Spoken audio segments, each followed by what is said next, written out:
8 years now from what you said, you've been in that industry. And you must have seen a lot of misconceptions, a lot of myths about cryptocurrencies. So you want to share with us some of those misconceptions and myths about cryptocurrency that you often encountered in your field, and how can people overcome it, or which one is the true news, from fake news to fake news?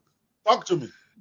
All right. So I've officially been in the space now for 6 years, right? I've been up and down here, but I don't put that involved in it. It's officially 6 years. I need to make that clear. The real news about the thing is a lot of people have this misconception that this is being used by Yahoo boys. When you hear crypto, you hear scammers. But one thing about technology, the most smart people that jump on it earlier are the bad actors. That is one thing I want people to know, right? So the good news is you can do it legit. You can do it by starting small, by saving some of your funds in the bank to digital assets so that you don't lose the value of your money. The good news is you can create a career around it. I'm an analyst. I didn't start being an analyst considering the fact that I really didn't have my background in finance, but because of tech and finance, I have to do a whole lot of things. I have a site, a news aggregator site. I was writing for news blog at some point. So it's all about what you can do that sets you apart. The good news, again, is Bitcoin cannot die.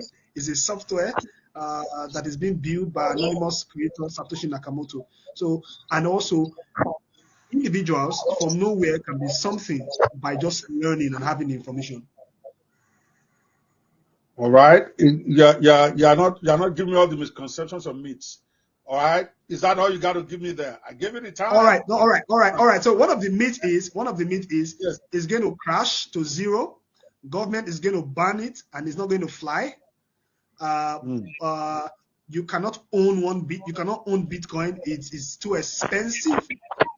So all of these things put together are not true. Government cannot ban it. It's like saying government all over the world wants to ban the use of internet because it is money that resides on the internet. You can afford your portion of Bitcoin.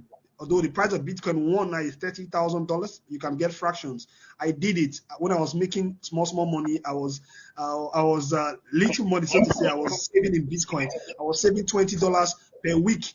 In fact, I started $10 in a year. I had 1,000 plus and thousands plus of dollars because it appreciated. So that all those things are actually conquered. It cannot go to zero because the more people come in, the more the value increases.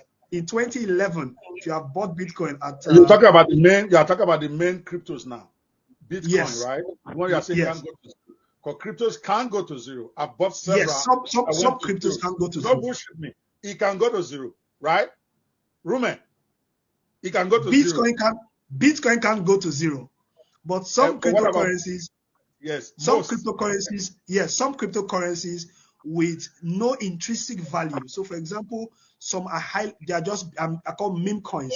They are just built to speculate. For example, the for such of this world, for example, the Dogecoin that was being backed by Elon Musk specifically is a meme coin. Although they are building projects around it, there's a coin called SafeMoon that has gone to zero.